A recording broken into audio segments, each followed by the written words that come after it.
Okay, what is the second example of a bad mezig? I guess you could say it both ways. A high neshama, a neshama that's sort of floating away, and a guf that's floating away. When you have a high neshama and a high guf, so it's easy. It's easy to be chassidish and frum. What's wrong with easy? What's wrong with easy is that it's not work. If it's not work, it's not transforming. In one thought, what is the problem with this mezig? I'm reading question 350. In one thought, what is the problem? The answer is there's no avoda. When you learn these Maimorim, and like I said to you before, it's in the Ayin Beis, it's in the summer of Tafashayin Dalet. And I learned these Maimorim many times. And one of the Maimorim I probably learned literally hundreds of times. The message of the Rebbe Rashab is to be a wholesome person, you have to work on yourself. And to work on yourself, you have to blend your high and low together, your Neshama and Guf together, through effort. If you have a holy Neshama, a very high soul, and a body which is easily spiritualized, it's not happening through effort, so you're not growing. 351, how does the Rebbe describe what one does when he has a low body, strong Yetzer Hara? Right? In other words, this would be good. If I have a high Neshama and a low Guf, which was the first problem, right? If I have a high Neshama and a low Guf, how would I deal with the problem of a high Neshama and a low Guf? I want to show it to you inside. If you could go back to page Shin Nun Tes for a moment. I want to show it to you inside, okay? I'm reading question 351. How does the Rebbe describe what one does when he has a low body, strong Yetzer Hara? So on the bottom of Shin Nun Tes, it says these words. 3 lines from the bottom of page Shin Nun Tes. End of the line. Dihine. Kasher hagufu gas. If your neshama is very high and your body is very low, you do work with the soul, that should affect the guf, that the body should be going up to godliness. What you do is his bonus pnimis shapayel's beguf. You're a very spiritual person, and you therefore love concepts like Ein Sof and unity, and everything is peaceful and one and glorious and beautiful. What you need to do is dafka learn lower in Yanim and Chasidus. In Yanim and Chasidus that are so low that it speaks to the guf and raises it up. So the solution to the first Meziga bilti Nachon is at the bottom of the page, that if I have a high neshama and a low guf, my solution is to dafka force myself, I guess in practice, to learn lower in Yanim and Chasidus, which speak to my guf and nefesh bahamis, which makes it into Avoda. But if I have a high neshama and a high guf, it's very, very difficult to find a place for challenge. If you don't place a change for challenge, then there's no work. It's not the way it's supposed to be. Does anybody want to say anything? Why is Pnimis low? Pnimis means entering into the guf. That's what it means. Internal, entering into the guf. You must understand, I've learned in my modern on which this Maimon is based, so I have a little bit of an advantage. 352. Why does this not work for this person? Because the neshama is high, the guf is high. It doesn't work for this person because the guf is flying. The guf is edel, very fine. The question was, how does the Rebbe describe the solution? What does one do when he has a low body? So if you have a high neshama and a low guf, you force the neshama to teach the guf low in Yanim and Chasidus. He calls it his bonus pnimis. You think about Hashem on levels which are very close to the body. Why, to give you an example, right? You could think about Achtas Hashem. What's Achtas Hashem? There's nothing besides for God, and the world doesn't exist. Or you could say, the Eibishter gives me breakfast. Hashem takes care of me physically. It's a much lower bonus, right? It's not going to be glorious. It's not going to be spiritual, but it's going to be honest. And if you have this problem that your neshama is too high and your guf is too low, you dafka think that kind of a meditation about Hashem because you want it to work for you. You want it to change you. Okay, next question. Why does this not work for this person? This person has both a high neshama and a high guf. The answer is because the guf is flying away. The guf doesn't have the leaning towards pnimius. In other words, it's very difficult to get that kind of a body to work. The way Hashem makes the neshama and the guf together, the neshama is supposed to inspire the guf that the guf should work. If your guf is very refined and the guf just cooperates, then it's not working. And if it's not working, whatever good you do, it's good. It's wonderful, don't misunderstand. But it's not going to change you. It's not going to change you. Okay? Question 353. The second character with Meziga, bilti, Nachon is influenced by the Neshama in what way? This guy has a very fine guf, which very easily responds to spirituality. What I told you yesterday was that this is a person who has low self-esteem, who's easy to bittle. When a person is easily criticized, right? Think about our generation. Think about us. We have amazing access to taivas. Amazing access to taivas. It's amazing. We wanted to live a life of a baltaiva. Never been a better time to be alive. What's the problem? we don't get to fully enjoy them. We don't get to fully enjoy them, even if we want to be a baltaiva, because we're so sensitive. We're so easily hurt. I believe that's the Eibishter solution. In other words, the finest, our low self-esteem is what keeps us from going totally nuts. If we had access to taivas the way we do, and we had confidence and self-assuredness and didn't let anybody think, we'd be animals. In other words, the Eibishter's game with our generation, soon later you're going to see something different. And again, I may be confusing the two, but this is how I understand it. When it says a eidel guf, it means a guf that's easily broken. We see that our biggest liability, and it is our biggest liability. But it makes us sensitive. What is the reason we don't become totally frei? Because we're incredibly sensitive. Now, that sensitivity hurts us. It hurts us. It makes us experience a lot of pain. I think that's the taich, Neshama gvoya and Guf gavoya. The edelkeit of our Guf makes it very easy to us to be guilted, right? It takes 2 minutes to put a person into a guilt trip, but it doesn't last. You know why it doesn't look as no Avoda? Avoda means I have to fix myself. And fixing myself means letting my Neshama teach my Guf and toughening up my Guf. But the way it naturally is, this is how I understand the Pshat, Poshet, and the Maimed. When you have a very edel Neshama, your Neshama likes to fly into spirituality and it's not grounded. And your body is also very edel. So again, my interpretation, and I could be very, very wrong, is that we're very sensitive. We can't become animals because we're too sensitive. We'd like to, but we can't. So the problem that the Maimed is proposing is, it's not enough to, I don't know what the word is, to be a little of this, to be miserable.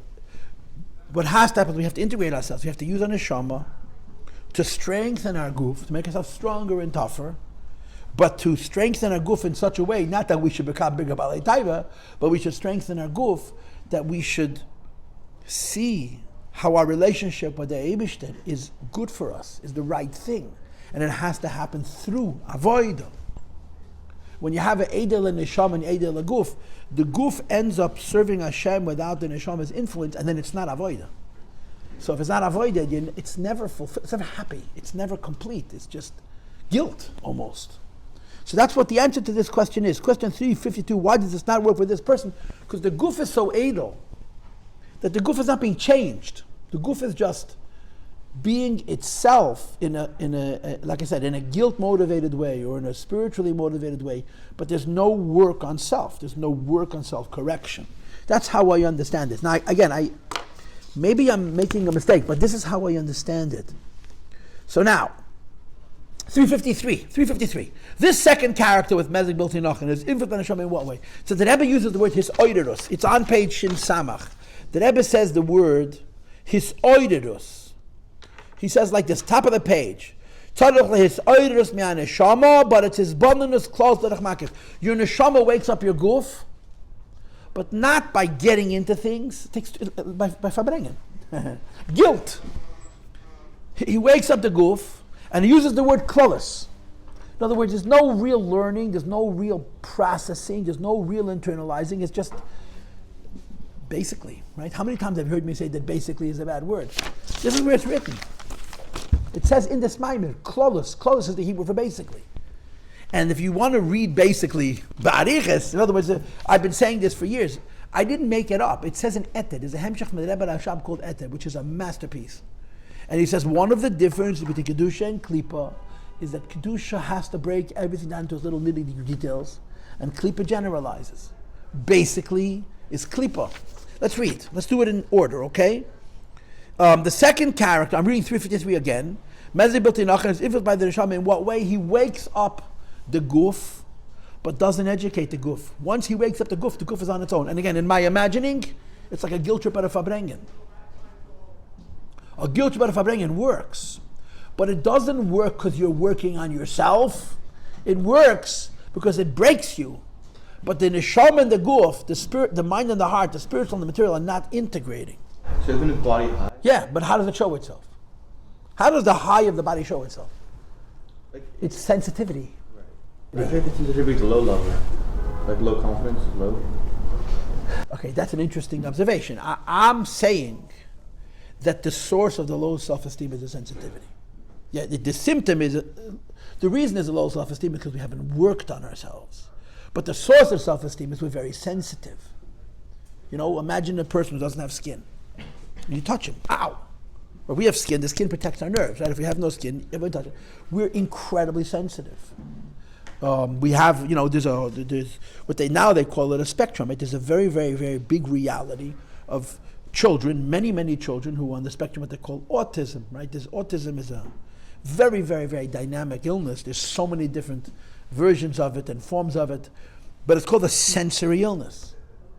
A sensory illness means normal noise to you sounds to a child with autism like an atom bomb. It drives them nuts. They're overly sensitive. The result of that is that they shut down, right? You see? So you can't hug them. Now that was weird. If they're so sensitive, they should be more huggable, but that's not the way it is. It hurts them, right? There's a very famous woman whose name I never remember, some people who are autistic are incredibly intelligent. She's incredibly smart. She actually feels animals' emotions. It's very interesting. I heard an interview of hers years and years ago. Animals are like little kids. Even lions, even mean, vicious animals, they're very, very sensitive. And if you appreciate sensitivity, you can care for them better. And by the way, it's interesting, she was asked by the interviewer if she eats meat, and she says, yeah. She said, I don't have a problem with killing animals and eating meat. In other words, it didn't get to her head. But this is a woman who will meet you and act totally normal. But she can't be hugged. She created a hug machine, you know? She created the hug machine. You've heard the hug machine? It's a machine that hugs you. But she can't be married. In other words, she cannot have a relationship with another person. She can just act like a normal person, but she can't be a normal person. And the root of it is, from what I understand, too much sensitivity translates into no sensitivity. And this is the thing. I think that the source of this low self-esteem is we're very sensitive. That sensitivity, I'm calling a high guf. I could be wrong. Why can't she? A low guf is crude, an animal. God created a world with so much opportunity for indulgence. If we had the character of French people from the 17th century, we'd be animals. But we're very sensitive. The sensitivity, to use a cliche, doesn't let us enjoy it. And that sensitivity creates a need to create balance. The balance is Avoda Hashem. The balance is everything Hashem created has to be in a direction. It can't just be, I can do whatever I want. I'm teaching you a mimer based on my own interpretation, which I always promise myself I'm not going to do. But I'm doing it because I'm a bad guy. 354, what word does he use? And what cliche that I often use is sourced in this. The word he uses is klolos, right? And I always say basically, a pseudo-intellectual. This is the source. Not basic. Basically, the opposite of basically is precisely. An intellectual must be precise. If you want to change yourself, you have to choose one part of one midah at a time to fix. When you say, I'm going to become a better person, never happens. It just doesn't happen. The influence of this person's neshama, his guf, is basically, has a fine body. So what do you need to do? What do you need to do? So the Vaili hasn't offered a solution. We'll just read question 353.5 first. Again, what is the kavana? And why is this person not achieving? In other words, what is the reason the Eibishter made the world? This is the classic term. The Rebbe says inside, the kavana is that the neshama should educate the guf.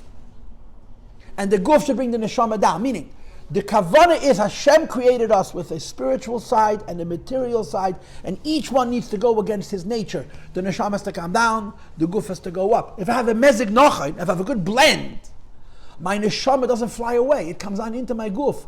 And my guf works to serve Hashem. So I become a better person. If there's a Meziga, bilti, Nichona, and Meziga, bilti, Nichona model 2 is, my neshama is high, my guf is high. Sure, my neshama triggers my guf. In my mind, what he says, that the neshama's influence, the guf Klolos, is a guilt trip at a Fabrengen. Mashpiyim have been giving guilt trips forever. They have. But I don't think they're giving them to the same people. You know, I was giving a share someplace, and I forgot where, and I wish I would remember. And somebody sitting nearby, someone older than us, said, I want to tell you something. He told me the following story. I want to share this with you. There was a Chabad Yeshiva in Montreal. There's still a Chabad Yeshiva in Montreal.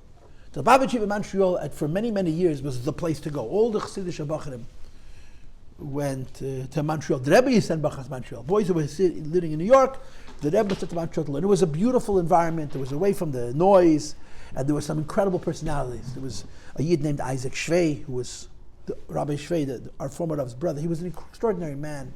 He had a lot of influence on many, many, many people. There was Rabbi Gringlas Salva Shalom, who was a very, very Chassidish Yid. The Rebbe called him Maimah Kubel, and other personalities like that. There was Rabbi Handel.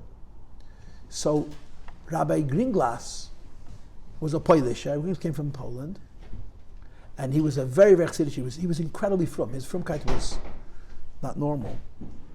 But Rabbi Gringlas was very into Bittul Hayesh. Rabbi Gringlas was a great man. They say, I mean, he'd walk into a room and he'd say, you didn't say brachas today. And he was always right. He had Ruach HaKodesh kind of. I was afraid to be near him. They say he was a holy guy. He read people's thoughts, that kind of guy. He was a very spiritual man.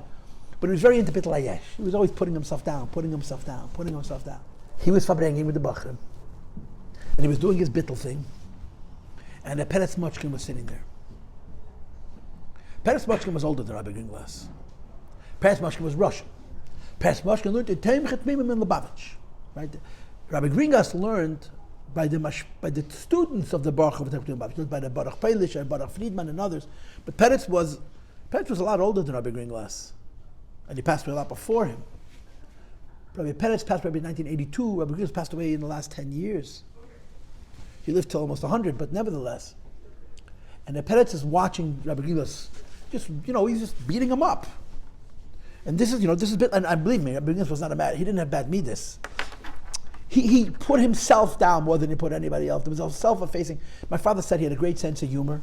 When he would laugh, he was a big chassid, but when he would laugh, he would literally double over. He was very, very funny.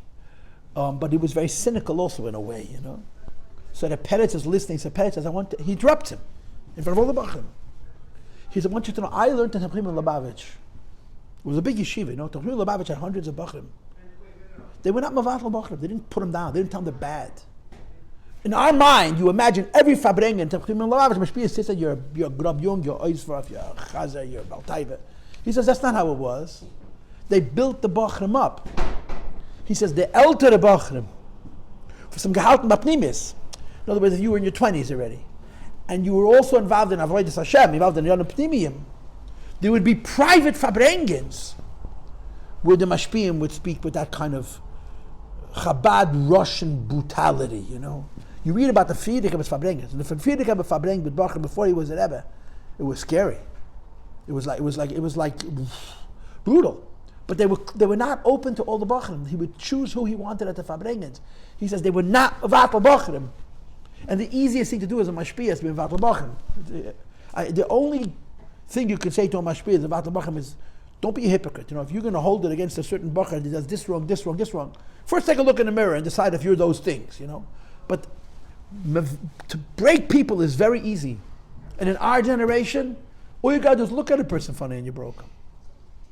That's the hashpah of the Neshama and the Guf. But that's not hashpah. Right? How is it supposed to be? The Neshama and the Guf are supposed to come together. How are the Neshama and the Guf coming together? If the Neshama makes one comment, the Guf feels very, very broken. So maybe he's guilty of doing what he should, but there's no Avoda. My lament, I always say this to people, how come today in Lubavitch, Bachrim are most Chassidish when they're 15 and 16? They're supposed to be most Chassidish when they're 22 and 23. In 22 they're barely frum.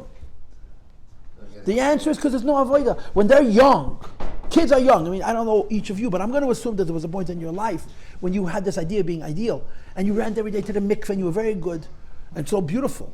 But one thing never happened. You never challenge yourself. It was easy. And when the Yetzer Hara kicked in and started to bother you, you know how you reacted to it? You got depressed. And then eventually, what does depression lead to? I don't care anymore. And then, I mean, it's almost predictable. You see kids, 14 years old in the mikveh, they're such chassidish kids. By the time they're 17, they all got these smartphones with access, with no access, restricted access. They're getting around the blocks. Bottom line is they're hurting. The cycle was, they were very, very chassidish. And it was good as long as it was perfect. The minute it became a little bit hard, they didn't have any tools. They became depressed. And they were ashamed to tell the mashpiyah because they're supposed to be chassidish bachrim. How could a chassidish bachrim do such and such? And the answer is everybody does such and such. And we have to deal with it. We have to fight. It's called avoda. Why was there no avoda? Because the entire motivation in the lashon of this maimed didn't come from the neshama. It came from their guf. Really? Why would the guf want to ever learn? The answer, the guf is sensitive. The guf is high. And the neshama triggers it only with guilt. And the person does not have the toughness. I tell married couples, you're not married until you have your first big fight. I tell young bachrim, you're not beginning to be a chassidish bachrim until you have your first big fall. It's true. Because when you fall, what do? So many people quit. They quit incrementally. They don't watch, they don't see them as quitting, but that's what they're doing. Because they don't appreciate that it's supposed to be hard. They're not a failure, they're a person. But in the language of this maimed, it's got to be a mezig. The neshama teaches the guf and raises the guf off. If my Yiddishkeit comes only from my guf, it's not sustainable. It doesn't work. And that's what the Rebbe is describing. Which question did I just read? Okay, I read the last one. Okay, does anybody want to say anything? I think this is very important. And it's, I am putting words into the Rebbe's mouth, but I think that this is the pshat. So now, you asked me before, what's the solution? And the Rebbe didn't really give a solution. Well, what could he do to make it better?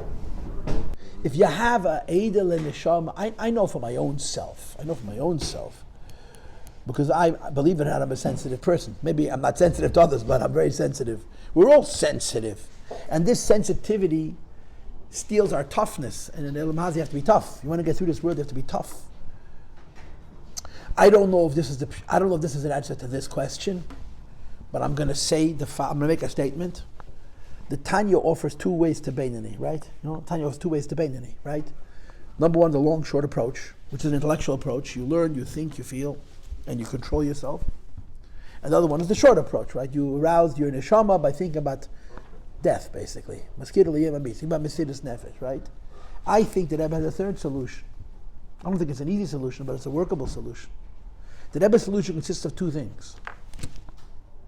Never stop and be happy. Never stop and be happy. Do. The Rebbe pushes us until we're nuts. And we say, Rebbe, I want to chill. No time for chilling. I told this to you recently that Zalman Duchman Alav Shalom had a book. It's called L'Shema Oiz, and he published it in 1962 or 63. And at the time, the Rebbe paid for the printing because he didn't have any money. 30 years on, his family reprinted the book. I had copies of it. I used to steal. We had copies of these Sfarim. I had papers. And then they published it again.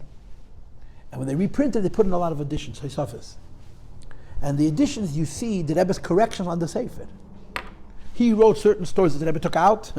So in the back of the second edition, they put in the stories that the Rebbe took out with the Rebbe's X. So you can read it. The Rebbe didn't want it in the book, but it's in the book with an X, which is not exactly how the Rebbe wanted it. But there's also some communication, letters from the Rebbe to Zalman Duchman. And one of those letters, 1950, the Friedrich Rebbe had passed away. The Rebbe was not yet the Rebbe officially, but obviously the Rebbe was the Rebbe. And Rab Zalman Duchman wrote the Rebbe a letter, and in the letter he writes, I survived Stalin, I survived Hitler and I came to the West. I'm an old man. He probably was 60 then. He passed away in 1970. He was probably around 80. And he says, I have one berkosha from the Rebbe that I shouldn't spiritually fall. I want to be the chassid that I am. He was a very chassidish yid. Rabbi Ber Lipsker told me that he was an old man who would get up at 3, 4 in the morning and say the whole Tillim. And his wife said to him, Zalman, maybe you should sleep a little more. You're an old man. You need the rest. And his answer to her was, Zalman is a soldat. Zalman is a soldier. He was a pasha to yid. He wasn't a big Talmud Chacham. But he was a very big Yidei Shemaim. He was a very, very chassidish in Neshama. Really was. And one of his things was his whole life, he needed to be near the Rebbe. When the Frierdiker Rebbe was in Rostov, he lived in Rostov. Frierdiker moved to Leningrad, he moved to Leningrad. When he came here, he lived in Crown. He had to be near the Rebbe. So he wrote this letter to the Rebbe in 1950, saying to the Rebbe, I want a bracha of the Rebbe that I shouldn't stumble. And the Rebbe writes him back in Yiddish. First of all, the Rebbe writes to him, I think I remember you from Leningrad. Because when the Frierdiker was arrested, the Rebbe took all the manuscripts. There were hundreds of books of manuscripts of the Frierdiker of the Chassidus, and they gave them away to the Chassidim. He was afraid that the government would come back and confiscate them, so he took all the manuscripts of Chassidus and gave them to different Chassidim. One of the Chassidim he gave them to was this Zalman Duchman. And then when the Frierdiker was released from prison, and it became obvious that he was going to be allowed to leave the country, the Rebbe recollected it. So the Rebbe writes to Zalman Duchman, I think I remember you from 1927. Then the Rebbe writes to him, Yiddish, he says, quote, is das denn der Wunsch von a Chassid shleach kashel? Since when is this the wish of a Chassid that I shouldn't stumble? You have to do so much good that you should have no time to fall. I think that Rebbe's approach is two-pronged. Be happy and don't stop. How can be a Bainani in the modern world? Just be busy. Just do good stuff. Do. I hate when I'm given extra work. I hate extra work. But you know what? When I have less work, I waste more time. When I have more work, I use my time better. And I know it, and I still am lazy. I still want to just have time to chill. You know? I think that Rebbe's approach to life, be besimcha, and just do. You should know the Mittel Rebbe. The Mittel Rebbe has a maimer called Perek Four, which was written for a Baal Tshuva, for a specific person who did Tshuva. In times in the Mittel Rebbe, they were not like today. You know, Crown Heights, half the community is Baalei Tshuva, or children of Baalei Tshuva. By the Mittel Rebbe was a rare phenomenon. And the Mittel Rebbe writes in his Baal Tshuva. It's a very short pamphlet in Yiddish. But throughout the pamphlet, there's a constant message. Never stop. If you stop to think, you're going to fall. Don't, just go. Wake up in the morning, jump out of bed. You have a vulnerability to sin, you cannot afford to, just go. I think the Rebbe had that kind of an attitude, and maybe that's the solution, but I don't know. The Rebbe is asking a good question. If your Guf is very edel and is very easily triggered, make yourself so busy that you can't even think. But be happy. You see, the edelkeit of the Guf results in a depression, I think, in a low self-esteem. So the Rebbe Rashab actually said his maimer, if you have a very edel Guf, right? So if you have a grubber Guf, you have to break it. If you have an edel Guf, you have to be misameach it. That's what the Rebbe teaches us. Why was the Rebbe so obsessive about simcha? You could make a good argument, because the Rebbe looks at our generation, and he sees that the Eibishter gave us very edel Gufas. We're very, very sensitive. The result of that sensitivity is that we're very easily broken. The solution to that is never ever feel bad about yourself. Be besimcha. And this actually says in the ayin base. This solution you have in the ayin base. But the other half, when you have a high neshama and a high guf, how you get them together, I don't know. I guess maybe the neshama has to learn lo maimarim and the guf's got to be happy. Okay.